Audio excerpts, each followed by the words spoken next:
Wah, banyak sekali yang pasien BPJS. Mungkin bisa dibilang 95% pasien Wow. adalah pasien BPJS. Ya, persalinan itu baik normal ataupun memang sesar yang memang ada indikasi, ini memang tetap ditanggung. Indikasi, misalnya dari pemeriksaan nih, oh ini memang risiko tinggi nih. Misalnya kehamilannya dengan ibu dengan diabetes. Jadi harus melanjutkan pemeriksaan kehamilannya di rumah sakit. Dan ini semua ditanggung oleh BPJS. Pada kasus-kasus kehamilan normal, ANC yang biasa, kehamilan risiko rendah, nggak ada masalah, kan sekarang di puskesmas juga sudah bisa. Dan sudah ada fasilitas USG lagi gitu.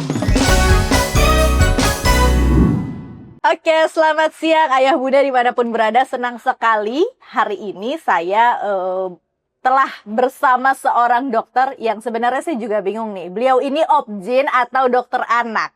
Kalau dilihat dari title-nya itu dia obgyn. Beliau ini adalah obgyn. Tapi kalau kita lihat dari media sosialnya yang sungguh luar biasa ini, kayaknya sering beliau ini lagi menimang baby yang baru dilahirkan oleh ibunya. Jadi kita tanya dulu nih sebelumnya nih, apakah beliau obgyn atau dokter anak? Kita sambut kehadirannya Dokter Indra. Assalamualaikum dok, izin dok. Waalaikumsalam Farah. Dok. Sehat alhamdulillah Farah. Pertanyaan pertama, jadi dokter obgyn atau dokter anak dok? Dokter obgyn. Oh dokter obgyn, ya. aman. Pertanyaan pertama sudah terjawab, dokter obgyn. Tapi kenapa kalau di media sosialnya itu sering sekali menimang anak dok? Waduh, kenapa ya? Baby-baby yang baru dilahirkan itu pasti dokter timang-timang gitu. Padahal obgyn kan dok, bukan dokter anak. Benar sekali. Jadi gini Farah, sebenarnya di awal tuh nggak ada motivasi apa-apa. Tapi saya pikir kan, setiap ibu yang habis melahirkan tuh kan biasanya dia butuh apa ya? Butuh dibuat suasana menjadi lebih nyaman, lebih tenang ya, bersahabat. Dan bila perlu diperlakukan seperti keluarga gitu. Jadi saya kepikiran dulu, sama sekali bukan gimmick, memang karena saya juga suka dengan bayi dan anak-anak ya. Jadi saya bawakan gitu, dan rata-rata saya perhatikan ibu-ibunya akan menjadi lebih tenang, lebih rileks gitu. Jadi itu aja sih, jadi nggak ada motivasi apa-apa, hanya saja saya pikir ya, kita itu memperlakukan orang seperti kita ingin diperlakukan lah. Kalau Farah misalnya melahirkan, kan pasti pinginnya ya diperlakukan seperti keluarga, seperti saudara ya, itu sih Farah. Oh luar biasa, pantesan nih banyak banget ibu-ibu di wilayah Sumatera Utara yang lagi hamil ini kayaknya mengantri pasien dokter Indra Tarigan ini ya.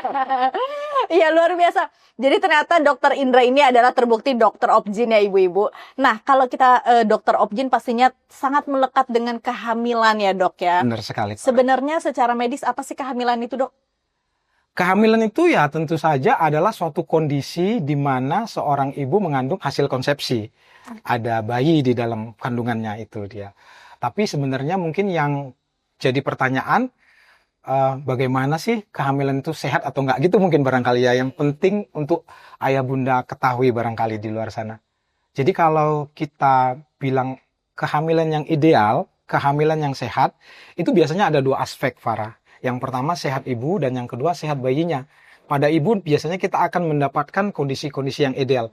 Tekanan darahnya normal, kemudian kadar gula darahnya stabil, berat badannya dan pertumbuhan berat badannya selama hamil juga ideal ya. Hal-hal seperti ini kita dapatkan. Kemudian yang kedua pada bayinya sendiri, kita harusnya menemukan kehamilan itu bayinya memang tumbuh kembangnya sesuai.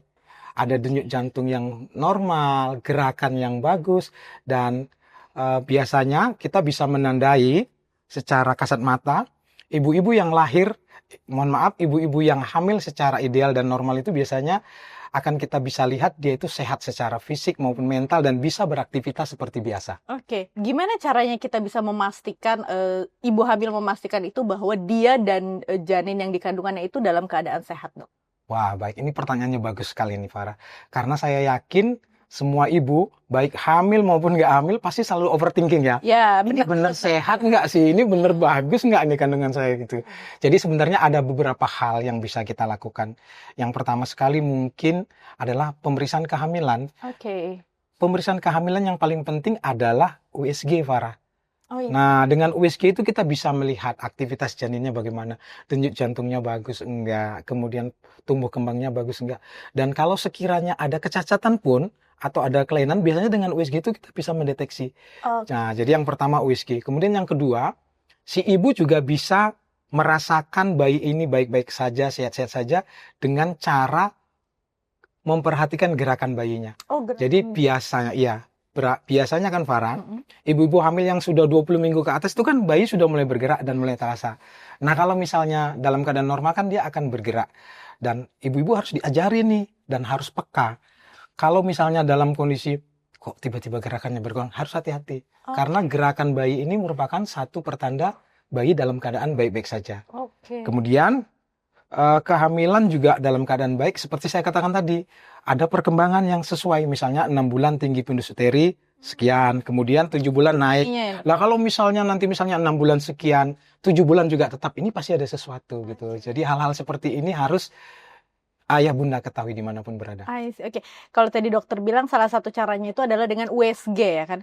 Normalnya itu ibu hamil dari usia kehamilan awal sampai dengan dia nanti melahirkan itu normalnya berapa kali dia harus melakukan USG, Dok? Wah, ini sebenarnya Mm-mm. pertanyaan menarik ini Farah. Tapi memang jawabannya bisa bervariasi. Oke. Kebutuhan pemeriksaan kesehatan, termasuk USG, ini sangat tergantung dari kondisi ibunya, tergantung kondisi kesehatan ibunya. Tapi memang kalau kita merujuk dari kebijaksanaan pemerintah ya, melalui Kemenkes, itu diharapkan kan ibu hamil itu minimal periksa 6 kali. 6 kali selama kehamilan, minimal nih. Nah, dari 6 kali pemeriksaan ini ada 2 kali yang USG. USG pada awal kehamilan, dan USG pada mendekati akhir persalinan. Ini penting Farah, jangan sampai di skip. Pada awal kehamilan, biasanya kita perlu melakukan USG ini untuk memastikan, ini benar hamil nggak? Farah kan tahu kan, ada orang kadang-kadang dia menganggap dirinya hamil, ternyata diperiksa, kista lah, atau gangguan hormon bisa. Iya. Jadi pastikan, ini benar hamil nggak? Terus yang kedua, kalau memang ini terbukti hamil, kita harus tahu ini kehamilannya intrauterin atau ekstrauterin, atau dalam bahasa kita ini hamilnya di dalam kandungan atau di luar kandungan. Ada kan pernah dengar Iya, hamil di luar benar, kandungan? Ya, hamil di luar kandungan itu suatu kondisi medis yang sangat berbahaya Farah. Jadi kalau kita nggak ketahuan, si ibu mohon maaf bisa meninggal bahkan. Karena dia akan pecah perdarahan di dalam, bahkan meninggal. Berbahaya sekali hamil di luar kandungan. Jadi harus dipastikan ini hamil di dalam kandungan atau di luar kandungan. Nah, kemudian yang ketiga, kita perhatikan nih, apakah ini kehamilannya memang berkembang atau enggak? Jangan-jangan kan ada tuh hamil yang mohon maaf meninggal di dalam, enggak berkembang, dan akan mengalami keguguran. Nah, ini juga harus dipastikan. Dan usia kehamilannya berapa, taksiran kehamilannya nanti, taksiran persalinannya kapan, ini bisa ditentukan pada USG awal-awal kehamilan. Gitu. Jadi di situ memang pentingnya USG di awal kehamilan ya dok ya. Tapi sayang rasanya masih banyak masyarakat yang apakah dia awam, apakah dia takut untuk datang ke fasilitas kesehatan untuk mengontrolkan kehamilannya tersebut ya dok ya. Oke, kalau tadi kan dokter bilang ada USG pertama, terus yang kedua adalah gerakan janin ya dok ya. Gerakan janin, seberapa intens gerakan janin itu mempengaruhi apakah kehamilan itu dalam kondisi sehat atau tidak gitu kan. Apakah hal tersebut mempengaruhi dengan suplemen konsumsi makanan ibu hamil dok? Oh, maksudnya apakah kondisi kesehatan ibu dipengaruhi oleh suplemen atau nutrisi yang masuk? Nutrisi ya. Kalau memang ya nutrisi apa biasanya dok yang paling dibutuhkan utama untuk ibu hamil dok? Baik Farah, ini pertanyaan semua ibu Ibu hamil. Mohon maaf ini wanita. Ya, saya pikir ini pertanyaan hampir seluruh ibu hamil di seluruh dunia bahkan. Karena banyak sekali yang bertanya-tanya ini makanannya apa sih, vitaminnya apa sih supaya sehat gitu ya. Udah googling sih dok, aja kalau nggak nanya langsung ke dokternya kayaknya gimana gitu dok. Yang pertama sekali mungkin yang perlu kita garis bawahi, setiap ibu hamil itu memang diharapkan makan makanan yang sehat bergizi seimbang. Tapi memang karena kebutuhan nutrisi pada ibu hamil itu berbeda dengan kita yang tidak hamil, tentu saja kadang-kadang makan saja nggak terlalu cukup. Sering sekali kurang sehingga kita memerlukan vitamin-vitamin atau suplemen dari luar. Ada beberapa tadi yang penting yang Farah tanyakan. Yang pertama sekali adalah asam folat. Jadi jangan sampai ada ibu hamil tuh yang nggak mau minum asam folat atau vitamin itu jangan sampai. Karena asam folat ini penting sekali loh Farah. Kalau Farah tahu kasus-kasus bayi yang mohon maaf ya lahir cacat atau bahkan keguguran atau meninggal di dalam, itu salah satunya bisa jadi karena kekurangan asam folat. Jadi makan asam folat. Kapan? Dari sebelum hamil nih Farah. Dan pada saat kehamilan trimester pertama. 3 bulan pertama ini diminum asam folat. Wajib ya dok ya? Wajib. Kemudian yang kedua, yang penting juga adalah tablet tambah darah atau Verum ya. Nah, tablet tambah darah ini penting sekali untuk mencegah anemia. Karena anemia ini Farah merupakan cikal bakal bisa menjadi masalah pada kehamilan, bahkan pada persalinan dan yang lain-lainnya. Jadi kalau, ya mohon maaf ya, agak melebar sedikit, tapi ini biar ayah bunda mengetahui bahwasanya begitu pentingnya nutrisi ini. Rata-rata kalau kita mendapatkan, mohon maaf, ibu-ibu yang mengalami bahkan sampai kematian atau komplikasi yang berbahaya tuh Farah, itu sebenarnya jarang sekali itu datang dengan tiba-tiba. Serius. Biasanya ada sesuatu yang nggak kita jaga dari awal. Salah satunya apa? Nggak makan vitamin tadi. Asam folat. Asam folat dan zat besi Zat tadi, besi. sehingga dia anemia. Anemia nanti akhirnya apa? Bayinya bisa lahir prematur, bayinya bisa lahir cacat, Aduh. bayinya bisa meninggal di dalam. Terus kalau meninggalkan dia, kalau dia nanti melahirkan bisa terjadi keguguran dan yang lain. Jadi penting sekali. Kemudian satu lagi yang juga penting untuk pertumbuhan tulang terutama adalah kalsium. Kalsium. Kemudian ya hampir semua jenis vitamin barangkali kayak vitamin B, vitamin C, vitamin D juga jangan di skip ya, dan vitamin A. Ini merupakan vitamin-vitamin yang memang dibutuhkan selama masa kehamilan, bahkan dari sebelum hamil. Gitu Farah. Oke dok, berarti memang urgensinya si asam folat dan vitamin-vitamin nutrisi ini sangat ini banget, berperan banget ya dok ya, untuk ibu hamil dan juga untuk janinnya. Nah dok, kalau misalkan selama kehamilan ini kan sometimes mungkin ada model bunda yang dia santai, dia relax gitu kan dok, atau bahkan kebalikannya, ada juga yang ibu hamil yang dia tuh panik gitu ya, panikan ya dok ya. Oh, Panik ya, ya. saya udah konsumsi ini, saya udah minum ini, bahkan asam folat, saya udah beli asam folat terbaik, termahal gitu kan dok. Tapi ini sedikit dia maunya langsung saya harus periksa nih ini dok, ini padahal ini nggak. Nah sebenarnya dok, apa sih dok apakah ada tanda-tanda kehamilan yang memang itu dia pada saat dia itu ada risiko kehamilan gitu dok? Seperti apa kehamilan yang berisiko itu dok, sehingga sebenarnya kita nggak perlu kapan kita harus panik. Kalau saya kapan sebenarnya seorang ibu hamil ini harus benar-benar harus mengetahui bahwa ini something sama kehamilan kita gitu dok. Baik, ini pertanyaannya menarik Farah, dan ini ilmu penting ya, karena ini penjelasannya artinya ada memang beberapa tanda bahaya yang semua ibu tuh harus mengerti. Jangan sampai terjadi dan dia nggak tahu gitu ya, karena memang dia harus datang, itu mungkin ya tanda bahaya ketika hamil dan harus datang berobat. Dan yang pertama sekali mungkin kalau tanda bahaya itu adalah perdarahan Farah. Jadi kalau terjadi perdarahan, baik usia hamil awal, mau dia pertengahan atau mau melahirkan, kalau perdarahan ini udah jelas satu tanda bahaya. Jadi harus segera datang dan nggak boleh menunda-nunda, itu yang pertama. Kemudian yang kedua, kalau kita mendapatkan suatu kondisi tekanan darah yang tinggi pada ibu hamil. Tekanan darah tinggi itu Preeklamsi itu ya, benar sekali. Jadi kalau kita nggak manage dengan baik, dia akan jatuh ke kondisi yang disebut dengan preeklamsi, atau dalam bahasa awam disebut dengan keracunan kehamilan. Ini Farah, ini merupakan salah satu pembunuh nomor 1 di dunia. Banyak sekali korbannya. untuk Jadi, ibu hamil. benar, ibu hamil dan melahirkan. Jadi harus hati-hati tanda bahaya. Dan biasanya kalau misalnya dia mengarah ke yang bahaya tuh bukan hanya tekanan darahnya tinggi, tapi biasanya dibarengi dengan kepala yang sakit, Oke. pandangan mata yang kabur, nyeri ulu hati, ada bengkak-bengkak seluruh tubuh. Ini harus hati-hati. Dan satu lagi mungkin tanda bahaya yang untuk bayi ya, itu tadi yang sudah saya ingatkan, adalah gerakan bayi yang berkurang. Ini harus hati-hati kita. Itu mungkin beberapa hal yang harus ayah bunda pahami dan mengerti agar kita waspada, tapi bukan berarti harus overthinking ya, gitu. Oke, berarti itu memang hal-hal yang harus ibu hamil itu dan harus menyadari akan kemampuan dirinya juga ya dok ya, kapan dia harus ke fasilitas dia memeriksakan kesehatan ya dok ya. Dok, kalau tadi kan kita udah sedikit singgung tentang risiko-risiko tadi kehamilan yang berisiko ya dok. Benar, Bahasanya tanda berisiko. bahaya atau risiko pada saat hamil ya. Hal itu pastinya akan mempengaruhi dengan proses persalinan ke depannya, benar nggak sih dok?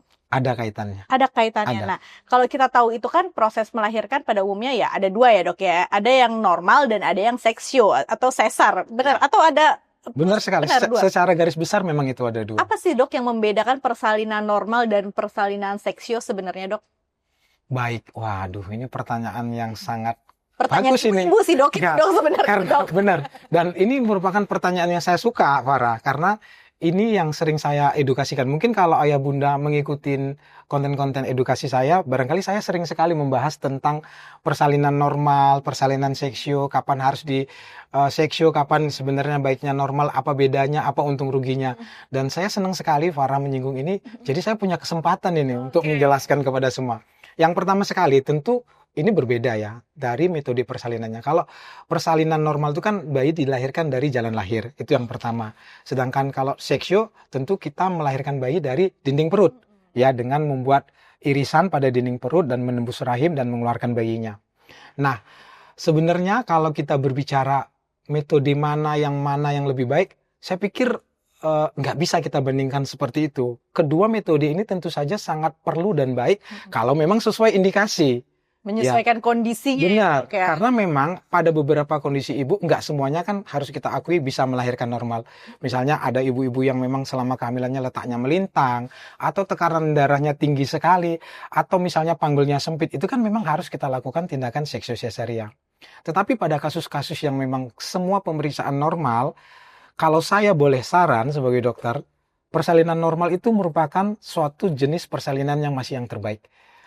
Benar sekali, ada banyak manfaat dari bersalin normal kalau memang bisa ya. Yang pertama adalah, coba perhatikan nanti, bayi-bayi yang lahir normal itu lebih jarang sakit.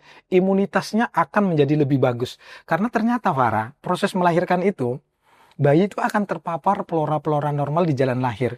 Yang akan membuat saluran pernapasan dan saluran usus si bayi itu menjadi lebih kaya dan sehat justru. Sehingga bayi-bayi yang lahir normal itu angka terjadi alergi, angka terjadi misalnya gangguan pernapasan, sesak dan lain-lain itu biasanya akan lebih rendah. Dan ini bukan kata saya, ada penelitiannya. Dan itu tidak didapatkan untuk bayi yang dilahirkan secara seksio, Dok? Angka kejadian sesak pada pasien-pasien yang diseksio itu biasanya memang lebih tinggi.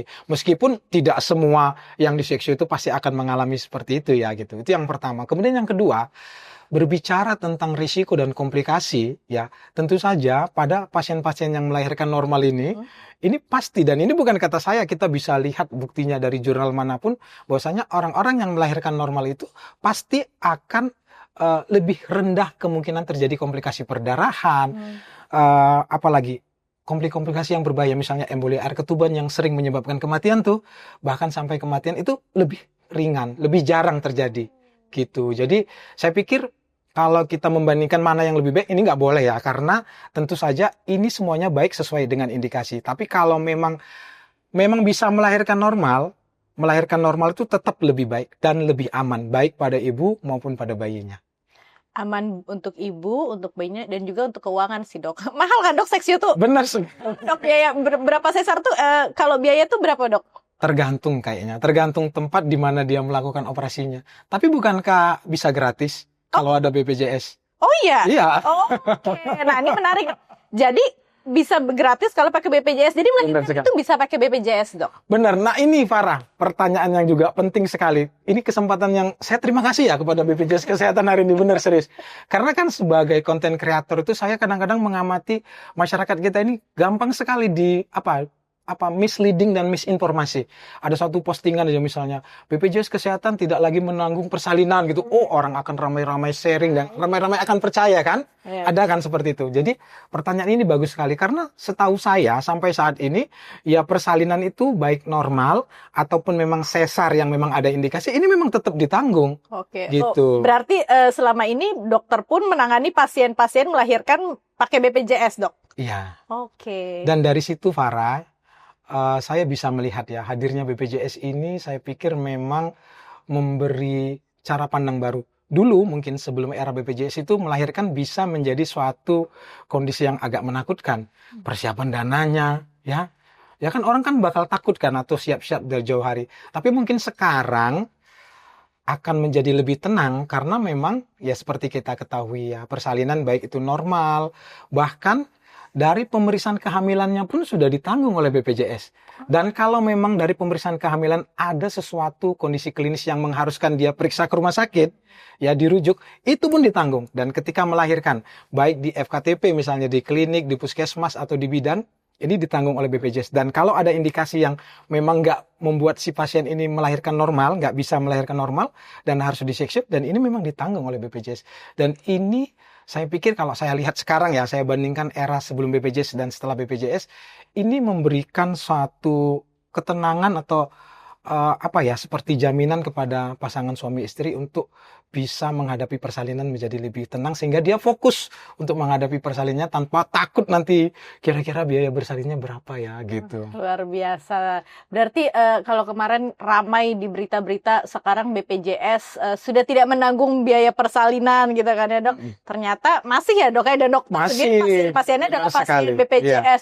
Apakah termasuk, kalau kemarin kan ramai katanya kalau ibu hamil dia tidak melakukan ANC pemeriksaan maka dia tidak bisa melahirkan pakai BPJS. Benar dok? Saya pikir enggak. Enggak dok. Enggak, saya pikir mungkin ada gini, saya mohon maaf. Barangkali kalau sebagai dokter saya juga tetap menganjurkan sih. Oh iya. Menganjurkan untuk ibu-ibu hamil itu ya sebaiknya melakukan ANC. Ini bukan untuk kepentingan siapa-siapa ya, agar kita punya data, agar kita punya persiapan. Seperti saya katakan tadi, ibu-ibu yang mohon maaf mengalami perdarahan, bahkan sampai meninggal, bahkan sampai macam-macam itu kan enggak tiba-tiba sebenarnya.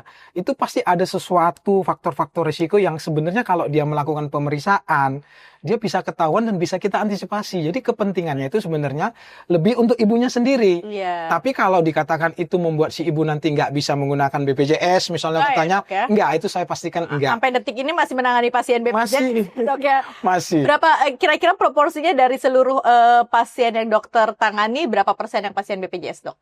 Kalau di tempat kami, Ah, ah. wah banyak sekali yang pasien BPJS. Mungkin bisa dibilang 95% pasien Wow. adalah pasien BPJS. 95% pasien 95%. BPJS, luar biasa sekali. Oke dok, kita kembali ke tadi proses melahirkan secara seksio dan normal. Kalau sejauh ini dari pasien-pasien yang dokter yang konsul dengan dokter gitu dok, pada saat mereka tahu mereka hamil gitu, atau pada saat mereka melakukan proses pemeriksaan, mereka lebih cenderung memilih lahiran normal atau lahiran sesar dok? Wah, Pasti kan biasanya kalau lagi kontrol itu kan biasanya dok, saya mau normal aja ya dok gitu kan, atau misalkan dokternya bilang nggak bisa bu gitu kan. Ada nggak dok pasiennya dia kekeh saya mau normal, tapi padahal secara indikasi medis dokter obgynnya bilang ini tidak memungkinkan untuk lahiran normal, atau mungkin karena biasanya kalau ramainya di pihak-pihak keluarganya harus lahiran normal kan masih banyak ya dok ya, padahal kondisinya dia harus seksio seperti itu. Sebenarnya kalau dari sisi pasiennya sebenarnya yang saat ini pasien dokter itu mereka lebih banyak memilih pasien seksio atau normal dok? ya, baik, saya akan coba jawab seadil mungkin ya, sesuai dengan pengalaman saya di lapangan. Ya, jadi ini juga berkaitan memang Farah dengan tingginya angka seksio sekarang. Jadi memang ya ini saya mohon maaf apa adanya. Mungkin ada anggapan, meskipun ini anggapan kalau saya pikir harus kita koreksi sama-sama. Ada anggapan yang menganggap bahwasanya sekarang ini dokter itu banyak menggampangkan operasi seksio-sesaria misalnya, atau anggapan banyak ibu-ibu muda yang sekarang ini kayaknya nggak mau memilih persalinan normal, maunya pinginnya operasi gitu kan. Jadi saya pikir ini harus kita luruskan. Kalau yang pertama sekali, kalau dikatakan dokter lebih mudah menyarankan operasi pada saat ini, saya pikir enggak sih. Kita harus adil ya. Dokter itu kan saya pikir dia memutuskan apakah ini lahir normal ataukah ini operasi, pasti itu ujung-ujungnya muaranya kesimpulan dari hasil pemeriksaan, dari kondisi ibu, baik fisik, klinis, dan psikis mungkin, memang yang terbaik sesuai dengan kondisi ibunya. Kalau memang sekiranya ini melahirkan normal adalah yang terbaik, pasti kita anjurkan lahiran normal. Tapi kalau sekiranya memang ada indikasi secara medis yang memang dia itu sebaiknya operasi, ya harus kita anjurkan untuk operasi. Itu yang pertama. Terus yang kedua, tantangan yang mungkin harus saya katakan dengan terus terang, tapi jangan marah kepada saya, memang apa boleh buat, semakin kemari, semakin banyak kadang-kadang ibu-ibu itu yang takut untuk melahirkan normal. Saya nggak tahu dasarnya apa. Mungkin banyak pertimbangan, barangkali dia merasa tubuhnya nanti akan berubah setelah melahirkan normal, atau kadang-kadang dia nggak merasa yakin dengan dirinya sendiri mampu untuk melahirkan normal, dan macam-macam alasannya. Tapi saya pikir ini harus benar-benar disadari. Tadi kan kita udah bahas nih bahayanya operasi, ya artinya bukan operasi itu dilarang, enggak. Kalau memang ada indikasi ya nggak apa-apa. Tapi kalau memang sebenarnya bisa normal tapi dia langsung menyerah minta operasi, ini tentu kan nggak baik ya, karena dengan risiko-risiko yang tadi. Jadi itu sih, dan kuncinya kalau saya pikir agar ini bisa benar-benar kita nanti bisa sama-sama atasi, karena ini PR bersama ini, adalah apa coba? Edukasi memang. kita harus memberitahu orang-orang, terutama ibu-ibu nih, anak-anak pertama, bahwasannya bersalin itu ya begini. Biasanya kalau orang mengerti, tingkat pendidikannya lebih baik, akan lebih mudah dia memilih, menerima dan memilih sesuai dengan kondisi medisnya. Begitu sih saya pikir, Farah. Sebenarnya kapan sih dok pasien itu dinyatakan dia harus seksio atau dia bisa melahirkan normal? Oh, ini indikasi maksudnya, Iya, Farah. indikasi. Jadi benar. Jadi maksudnya gini, Farah, betul sekali. Mungkin saya tadi ada menyinggung tapi nggak mengingatkan. Jadi gini, artinya memang ada beberapa kondisi yang memang si ibu ini nggak bisa melahirkan normal dan harus dioperasi. Itu mungkin diantaranya indikasi ataupun alasan karena ibunya. Yang pertama, misalnya kalau ibunya itu hamil, ari-arinya di bawah, ya kan nggak mungkin kita paksa lahir normal. Atau baik-baik aja nih, tapi tiba-tiba ari-arinya lepas, nggak ada pembukaan. Ini kan kalau nggak segera dioperasi, bayinya meninggal, bahkan ibunya juga bisa meninggal. Atau memang ibu-ibu yang kurang beruntung yang mungkin karena tinggi badannya rendah atau panggulnya sempit, sehingga kalau kita paksa juga nggak akan bisa jalan. Atau memang bukan karena salah siapa-siapa, tapi bayinya letaknya melintang atau letaknya menyungsang, yang kita hitung-hitung nanti kalau kita lahirkan normal bakal bisa berbahaya dan mematikan, ya ini harus kita lakukan operasi. Atau indikasi pada bayinya, misalnya bayi pada tumbuh kembangnya itu terlalu besar. Wah, ini pernah lihat nih di Instagramnya Dokter Indra, bayinya besar. Ya, saya panggil bom-bom. Oh iya, bom-bom. Ya, itu bisa bayinya besar. Atau memang misalnya apalagi ya, letaknya tadi yang nggak bagus. Ataupun memang ada kondisi yang memang mengharuskan dia segera dilahirkan. Misalnya ada gawat janin, fetal distress. Jadi maksud saya memang ada beberapa kondisi yang kalau ini terjadi, operasi seksio itu memang wajib harus kita lakukan. Tapi kalau memang semuanya baik-baik aja, saya sebagai dokter masih tetap merekomendasikan persalinan normal masih yang terbaik. Lebih aman untuk ibu, lebih aman dan sehat untuk bayi. Oke, tapi sebenarnya melahirkan seksio itu berisiko nggak sih, dok? Wah, ini pertanyaannya menarik sekali ya. Apakah persalinan seksio itu berisiko? Tentu saja berisiko. Ya bahkan persalinan normal juga kan ada risikonya. Tapi kalau hitung-hitungannya biasanya memang tindakan bedah itu kan, apalagi seks itu kan tindakan bedah besar. Ini tentu risikonya akan jauh lebih besar. Tapi kayak saya bilang tadi, Suara, kalau memang ini kondisinya memang indikasi, ya mohon maaf ya, ini ibunya kalau nggak dioperasi pasti meninggal. Tentu walaupun operasi seksio itu ada risiko, tentu kan harus kita lakukan kan gitu.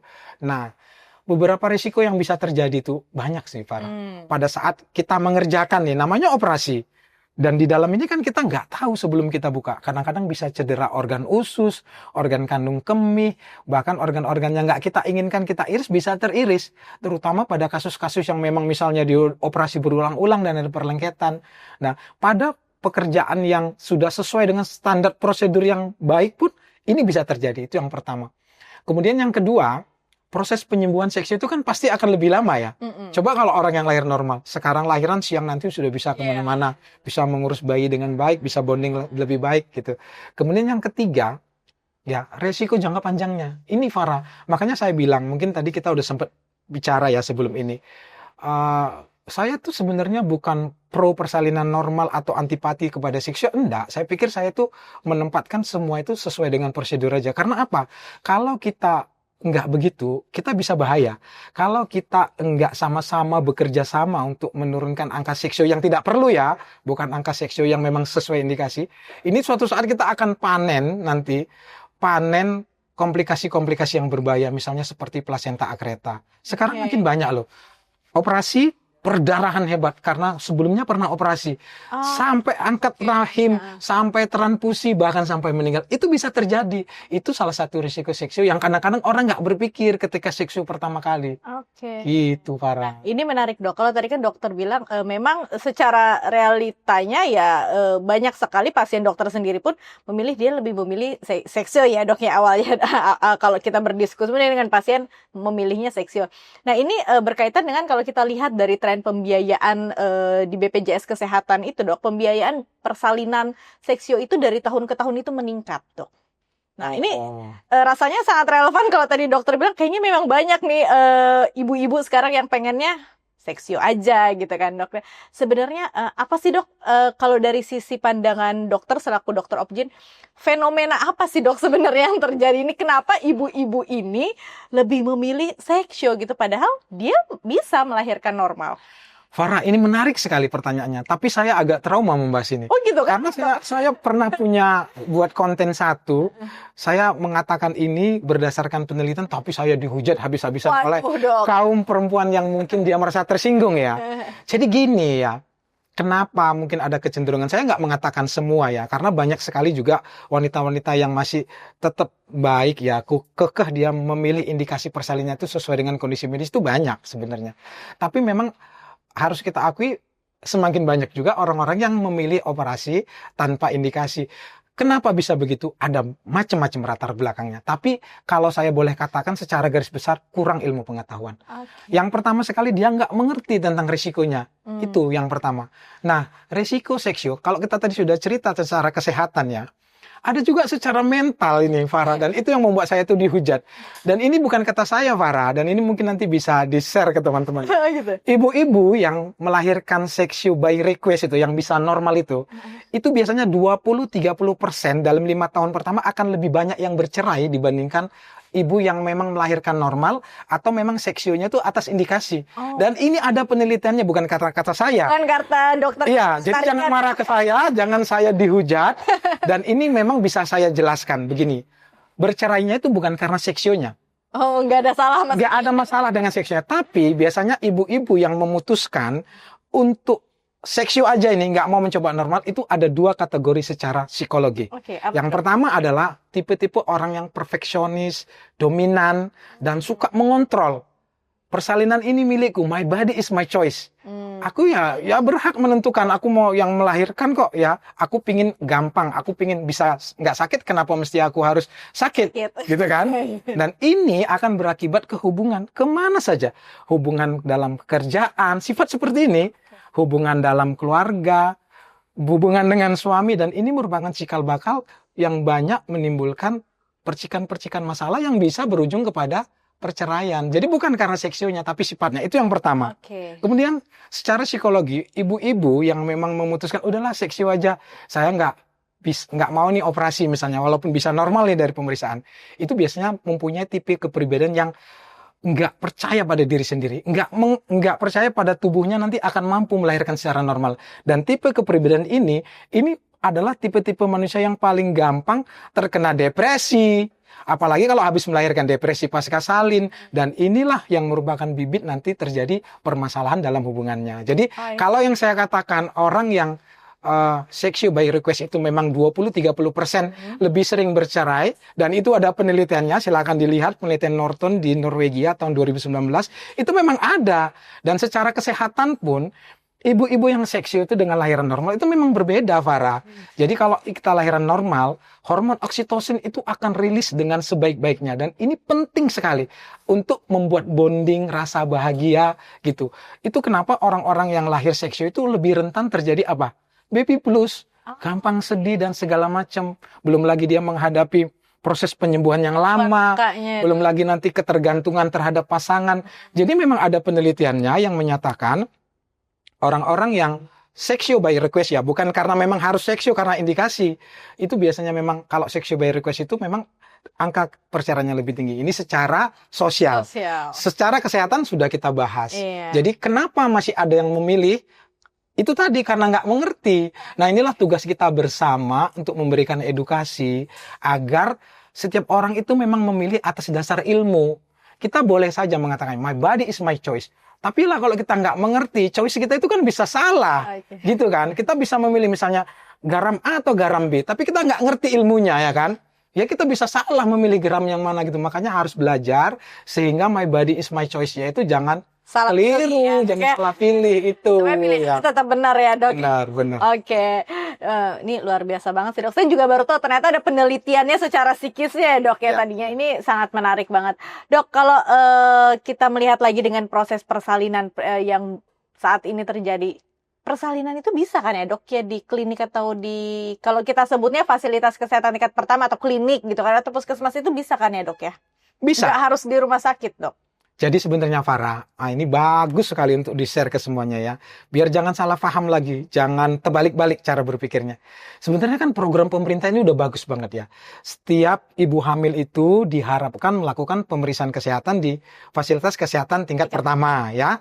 Baik di praktek bidan misalnya, ataupun di puskesmas, ataupun di klinik swasta yang bekerja sama dengan BPJS, ataupun nggak bekerja sama dengan BPJS, kan artinya ini boleh ya melakukan pemeriksaan, itu yang pertama. Dan ketika dia misalnya ada indikasi, misalnya dari pemeriksaan nih, oh ini memang risiko tinggi nih, misalnya kehamilannya dengan ibu dengan diabetes gestasional atau pragestasional, jadi harus melanjutkan pemeriksaan kehamilannya di rumah sakit. Dan ini semua ditanggung oleh BPJS gitu. Jadi sebenarnya semuanya sudah disediakan, hanya saja ayo kita mau belajar enggak, kita mau tahu enggak, kita mau cari tahu enggak informasi yang sebenarnya, gitu sih Farah. Oke, berarti memang sebenarnya pemeriksaan kehamilan itu diawali dengan pemeriksaan di fasilitas kesehatan tingkat pertama ya dok ya, baik itu klinik maupun puskesmas. Dan saat ini rasanya klinik maupun puskesmas itu sudah memiliki fasilitas yang sangat baik ya dok ya, kalau kita lihat sekarang, apalagi apalagi untuk di wilayah DKI misalkan seperti itu udah sangat memadai sekali. Dan saya rasa di daerah-daerah lain pun juga sudah banyak klinik yang memiliki fasilitas yang menunjang untuk di seluruh Indonesia.